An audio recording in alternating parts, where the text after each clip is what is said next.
The stars were dying in the Kethver system, and Vexra knew her people would die with them. She pressed her six-fingered hands against the cracked console of the communications array, watching sparks fly from damaged circuits. The bioships had struck again during the night cycle, and this time they had targeted the quantum relay station. Status report, called Matriarch Nelvor as she entered the control room. Her blue skin had turned pale with worry, and her usually bright eyes were dim with exhaustion. The Kethver leader had not slept in 3 rotations, not since the Devourer swarm had consumed the outer colonies. "The quantum transmitter is dead," Vexra replied, her voice barely above a whisper. "The bio-acid ate through the primary conduits. We cannot reach the Galactic Council." Through the transparent walls of the station, they could see the horror outside.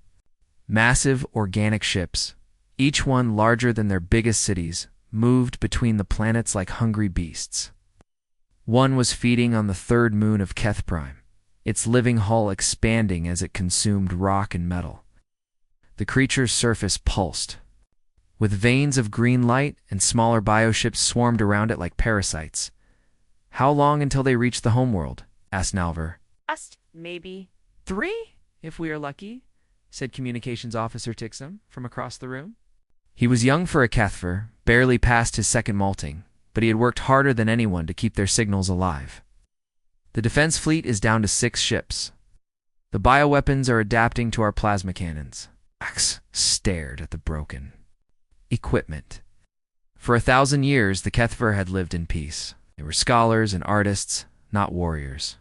Their weapons were designed for hunting the great sky whales of their gas giant colonies, not fighting an enemy that consumed entire worlds. "There must be something," she said, running her hands over the secondary controls.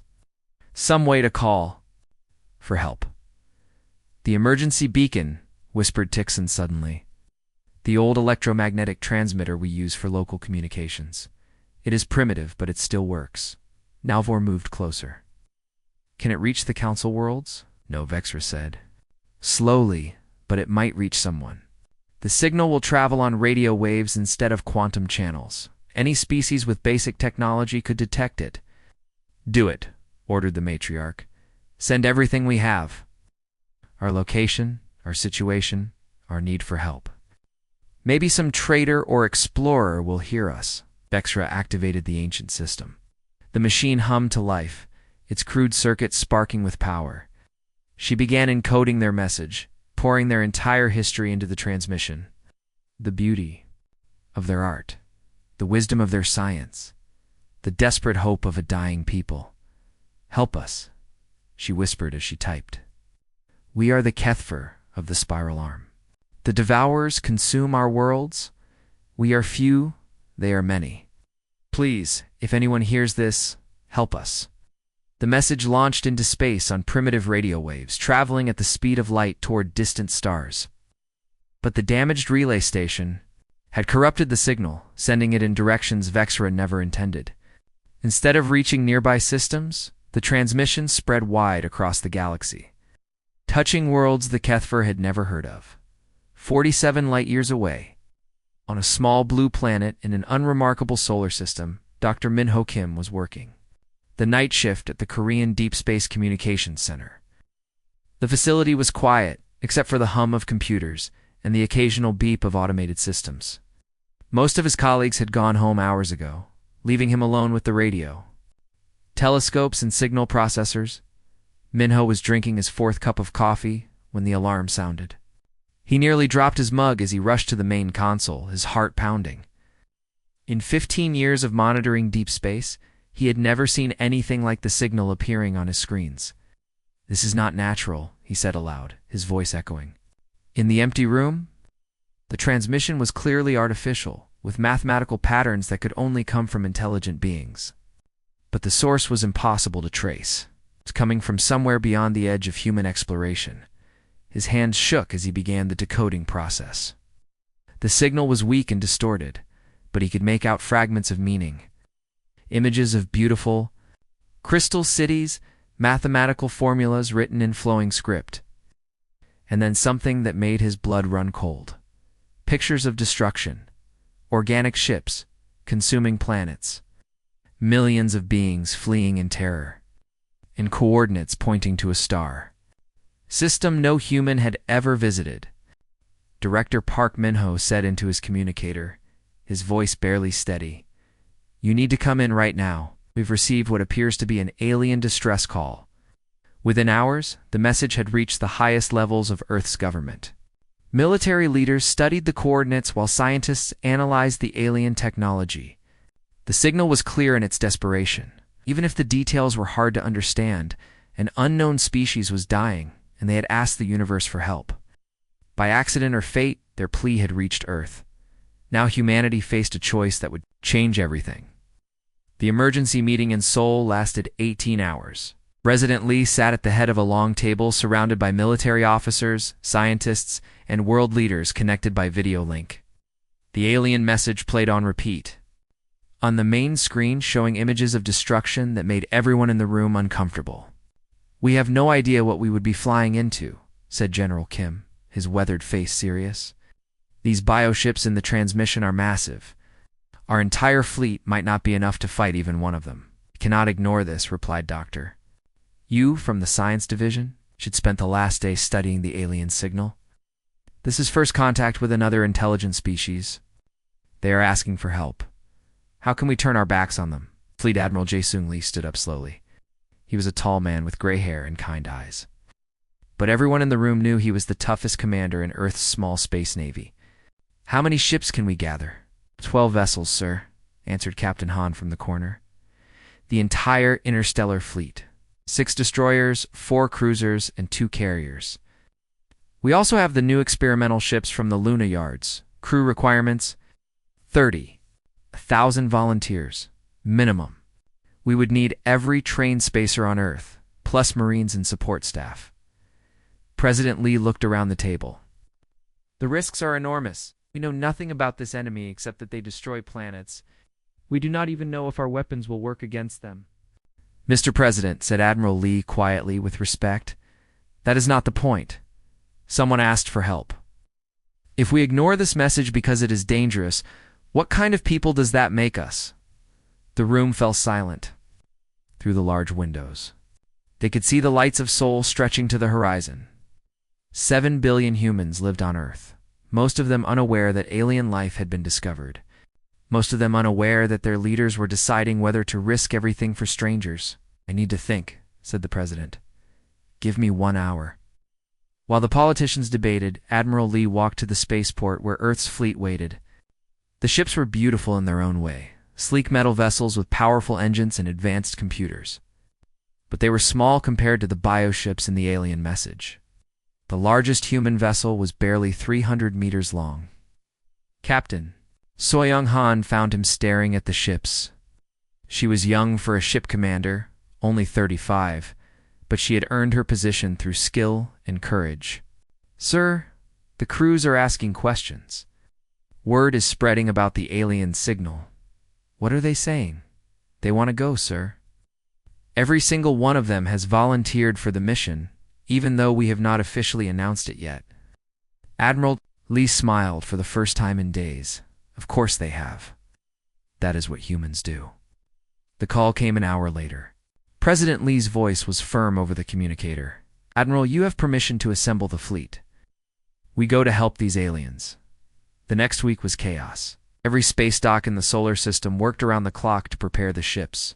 Engineers installed new weapons and armor. Scientists loaded computers with every piece of data they could find about alien biology. Medical teams prepared for injuries they had never seen before. The hardest part was choosing the crew.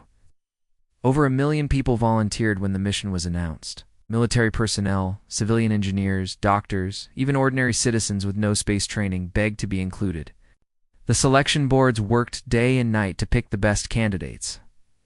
Captain Han stood before her crew on the destroyer Incheon's Pride. 200 men and women looked back at her. All volunteers who had left their families behind for a mission. They might not survive. I will not lie to you, she said.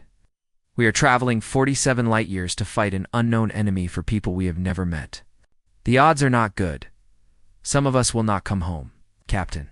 interrupted Sergeant Kim from the Marine unit. We all knew the risks when we signed up. We are not here because it is safe. We are here because it is right. Similar scenes played out on every ship in the fleet.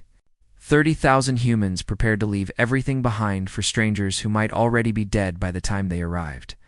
Dr. Minho Kim, the scientist who had first detected the signal, stood in the observation deck of the flagship Souls. Defiance. He was not military, but his knowledge of the alien transmission made him essential to the mission. Second thoughts? Asked Admiral Lee, joining him at the window. Minnie Minho replied honestly, but we have to try. When I first heard that signal, I felt something I had never experienced before. Not just curiosity about alien life, but genuine fear for people I had never met. They sounded so desperate, so afraid. That makes you human, said the Admiral. Fear for others, even strangers, is what separates us from the monsters. The fleet departed 3 days later. 12 ships carrying humanity's hopes jumped to hyperspace, beginning the longest journey in human history. Behind them, Earth waited and prayed for their return.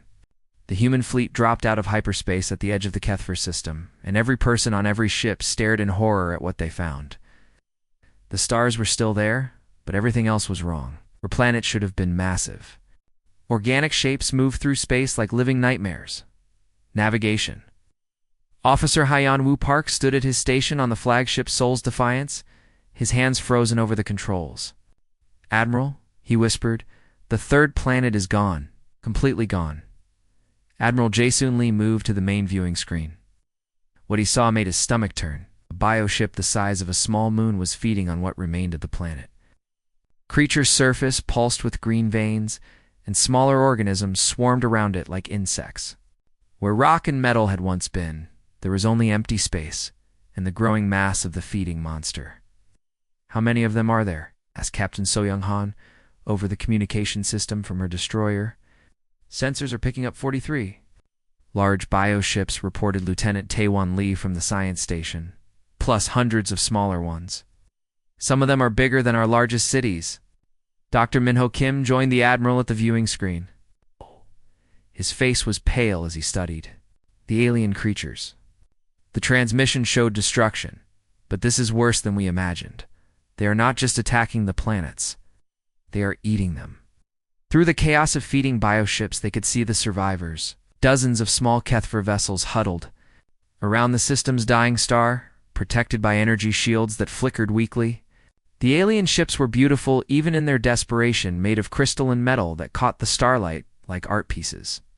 Sir, called Communications Officer Jin A. Park, we are receiving a transmission from the surviving aliens. They are trying to contact us. Put it on the main screen. The image that appeared showed a being unlike anything humans had ever seen. Matriarch Nalvor was tall and thin, with blue skin that seemed to glow from within. Her eyes were large and intelligent, but filled with exhaustion and fear. When she spoke, the computer translated her words into Korean. Unknown vessels, this is Matriarch Nelvor of the Kethver Collective. You have entered a death zone. The Devourers have claimed this system. Your ships are too small to fight them. Please, flee while you can. Admiral Lee stepped forward. Matriarch Nelvor, this is Fleet Admiral Jae-Soon Lee of the Earth Defense Force. We received your distress signal. We are here to help. The alien leader's expression changed from confusion to disbelief. Earth, we have no record of your species in our databases. How did you receive our transmission? Our quantum communicators were destroyed weeks ago. Your emergency beacon sent a signal on radio waves. It reached our planet 47 light-years from here. Impossible, said another voice off-screen. Radio waves are primitive technology. No advanced species would monitor such frequencies. Dr. Minho Kim spoke up. We are not an advanced species by your standards. We have only had spaceflight for a few decades. But we heard your call for help, and we came. The silence that followed was broken by a new sound. A deep, rumbling noise. That seemed to come from everywhere at once. The nearest bioship had noticed the human fleet and was turning toward them with predatory interest. Admiral warned Captain Han, that thing is moving toward us. It is accelerating. The bioship was a monster beyond imagination, nearly 2 kilometers long. Its surface was covered in what looked like mouths filled with acid-dripping teeth. Smaller creatures grew from its sides like tumors, and its entire body pulsed with evil life. "All ships, battle stations," ordered Admiral Lee. "Prepare for combat." "Wait," called Matriarch Nalvor, desperately. "Your weapons will not work against them. We have tried everything. Now plasma cannons, fusion missiles, antimatter charges. Nothing stops them. They adapt to every attack." "Then we will have to try something new," replied the Admiral calmly. The bioship reached out with long tentacles that stretched across space. Where they touched the hull of a disabled Kethver vessel, the metal began to dissolve. The alien ship's crew screamed as their vessel was pulled toward the creature's feeding mouth. "Target that thing," ordered Captain Han to her weapons officer. All plasma cannons, full power. The human fleet opened fire. Bright beams of energy struck the bioship's hull, but just as the Kethvar had warned, the creature's surface began to change. The plasma that should have burned through its flesh was absorbed and redirected harmlessly into space. "It is adapting to our weapons," reported Weapons Officer Sang-Min Kim. "The plasma cannons are useless." More bioships began to move toward the human fleet. They came slowly, like sharks sensing blood in the water. The Kethver survivors watched helplessly as 12 small, human vessels faced an enemy that had destroyed their entire civilization. "Admiral," said Dr. Minho Kim quietly, "I think we made a terrible mistake coming here." "Maybe," replied Admiral Lee, "but we are here now, and someone needs help." The first bioship opened its massive mouth, revealing rows of teeth the size of buildings. Acid dripped from its jaws as it prepared to feed on humanity's finest ships. The first attack came fast and brutal. The massive bioship opened its mouth and sprayed acid across space, hitting the destroyer Bizon's hammer directly. Captain Choi watched helplessly as the green liquid ate through his ship's armor like it was paper. "Hull breach on decks 4 through 7, reported his damage control officer. "We are losing atmosphere fast. Emergency power to shields," Choi ordered. But it was too late. The bioship's tentacles wrapped around his vessel and began pulling it toward those terrible teeth. Admiral Lee watched from the flagship as one of his ships was dragged towards certain death. The Kethver had been right. Human weapons barely scratched these monsters. Plasma cannons and missiles had no effect on the creature's adaptive hulls. But humans do not give up easily. "All ships, ramming speed," came Captain So-Young Han's voice over the radio.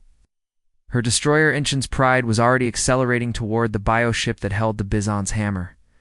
"Captain Han, what are you doing?" demanded Admiral Lee. "Something the monsters will not expect, sir," she replied calmly. "If our weapons cannot hurt them, maybe our ships can." The Inchin's Pride struck the bioship's feeding tentacle at full speed. The impact was tremendous, sending shockwaves through both vessels. The tentacle released the damaged destroyer, and Captain Han's ship embedded itself deep in the creature's flesh. "Reactor overload in 30 seconds, reported her chief engineer. "All hands, abandon ship." "Negative," said Captain Han. "Get to the escape pods." "I am staying to make sure this works." The destroyer's nuclear reactor exploded inside the bioship's body. For the first time since the battle began, one of the creatures showed pain. It writhed in space, green blood streaming from the wound. Before finally going still, the Kethver survivors watched in amazement. "They killed it," whispered Matriarch Nalvor. "How did they kill it?" But there was no time to celebrate. More bioships were approaching, and the human fleet was down to 11 vessels. The creatures had learned from the first attack and were keeping their distance, using long-range acid sprays and bioweapons. "Sir," called Dr. Minho Kim from the science station, "I am picking up strange energy readings from the bioships. They seem to share some kind of connection." "What do you mean?" "They are communicating with each other, sharing information instantly. When we hurt one, they all learn how to defend against that attack." Marine Sergeant Donghain Kim was preparing his men for the impossible. "Listen up," he told his squad as they checked their weapons. "You're going to board one of those things." "Sarge, are you crazy?" asked Private Park. Those ships are alive. They will try to digest us. Maybe, replied the sergeant. But Dr. Yu thinks they have some kind of central brain. If we can reach it, we might be able to disrupt their network. Across the fleet, similar conversations were taking place. Human crews abandoned traditional tactics and began improvising. They used asteroid fields for cover, turned cargo containers into bombs, and launched boarding shuttles at targets that should have been impossible to reach. Captain Wang on the cruiser Daegu's shield had a different idea. Navigation. Plot a course through that debris field.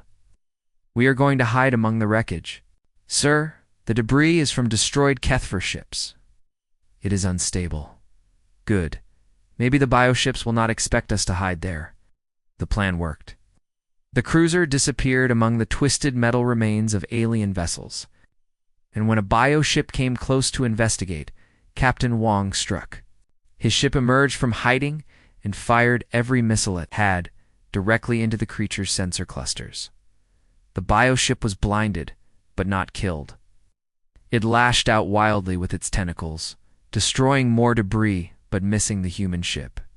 Captain Wang used the confusion to escape, proving that the monsters could be fooled. Dr. Yunjiyu was monitoring the battle from the medical bay, but her mind was focused on the data streaming from the bioships. Admiral, I think I understand how they work. They are not individual creatures. They are parts of a single organism. Explain. Like cells in a body, or computers in a network. There must be a central control system, probably in the largest bioship. If we can damage that, the others might become confused. Admiral Lee studied the tactical display. The largest bioship was hanging back from the battle, surrounded by smaller guardians. It was easily the size of a city, with weapons that could destroy his entire fleet. That is a suicide mission, he said quietly. Yes, sir, it is, agreed Doctor. But it might be our only chance to save the Kethfer. Sergeant Kim's boarding party had made it inside one of the smaller bioships. The interior was a nightmare of pulsing flesh and acidic pools, but the Marines pushed forward with their explosive charges. This is disgusting, muttered Private Park, as he stepped over what looked like a giant nerve. Stay focused, ordered Sergeant Kim. We need to find the brain behind them. They could hear the bioship's immune system responding. Smaller creatures were crawling through the passages, hunting for the human invaders. The battle was far from over, but for the first time, the bioships were learning what it meant to fight humans. Marine Sergeant Dong Hyen Kim and his squad fought their way through the bioship's living corridors. The walls pulsed around them like a giant heart, and acid dripped from the ceiling. Behind them, they could hear the sound of pursuing creatures, getting closer. Their pointed Private Park, breathing heavily. That chamber ahead. It looks different from the rest. The room they entered was filled with a strange blue light. In the center, a massive brain-like organ floated in organic fluid. Thick cables connected it to every part of the ship. When the humans entered, the brain pulsed faster, and they could feel the bioship responding to their presence. Plant the charges, ordered Sergeant Kim. We have maybe 2 minutes before those things catch up to us. Meanwhile, on the flagship, Seoul's Defiance, Dr. Yoon-ji-yu was studying the data from the boarding mission. Her eyes widened as she understood what the readings meant. Admiral, she called urgently. Sergeant Kim found something important. The bioships do not just share information, they share fear. What do you mean? When we hurt one, they all feel it. When we do something unexpected, they all become confused. They have never faced an enemy like us before. Admiral Jae Seung-lee looked at the tactical display. Half his fleet was gone or badly damaged. The bioships were learning to counter every human tactic, but they were also showing something new: hesitation. They are afraid of us, he realized. These creatures have conquered hundreds of worlds, but they have never fought anyone willing to sacrifice everything. Dr. Yu nodded, sir. I have an idea. The largest bioship is their queen. If we can destroy its brain with a nuclear weapon, the shock might cascade through their entire network. If that ship is surrounded by guardians, we would never get close. Enough. Not with a normal attack. But if someone flew directly into its mouth, ... double quotes, the Admiral understood immediately.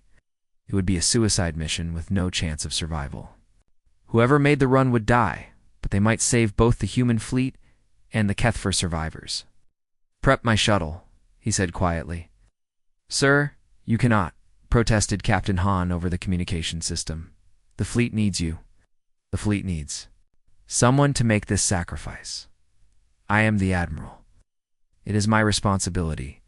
But before he could leave the bridge, Sergeant Kim's voice came over the radio. "Sir, we are in position. The charges are set. When I detonate them, this bioship's brain will be destroyed. Sergeant, get your men out of there first." "Negative, sir. The creature's immune system has sealed all the exits. We're trapped, but that is okay. We knew this might happen when we volunteered." Through the bioship's hull, they could hear Private Park's voice. "Sarge, it has been an honor serving with you." "Same here, son. Tell my wife I love her." The explosion tore through the bioship's brain. The creature writhed in space before going dead, but something else happened too. Every other bioship in the system shuddered as they felt their companion's death. "They are confused," reported Dr. Yu, watching her instruments. "The network is breaking down." Admiral Lee saw his chance. "All remaining ships target the Queen. Full attack. Everything we have." The human fleet reduced to 6 operational vessels, charged toward the massive Queen bioship. The Guardians tried to intercept them, but they were moving slowly. Still shocked by the death they had felt through their connection, Captain So-Young Han, commanding the last destroyer, managed to get closest to the Queen. Her ship was damaged in bleeding atmosphere, but she pushed her engines to maximum power. "This is for Earth," she said into her communicator, "and for people we never met who needed help." Her ship struck the Queen bioship directly in its central mouth. The nuclear explosion that followed was visible from across the system. The Queen died instantly. Its death scream traveled through the bioship network like wildfire. The remaining creatures began attacking each other. Without their Queen's guidance, they could not tell friend from enemy. Some fled into deep space, while others simply shut down and went dark.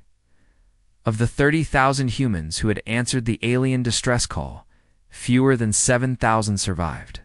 The cost had been terrible, but they had won. Matriarch Nalvor's ship approached the human survivors slowly. When her image appeared on the communication screen, tears were streaming down her blue face.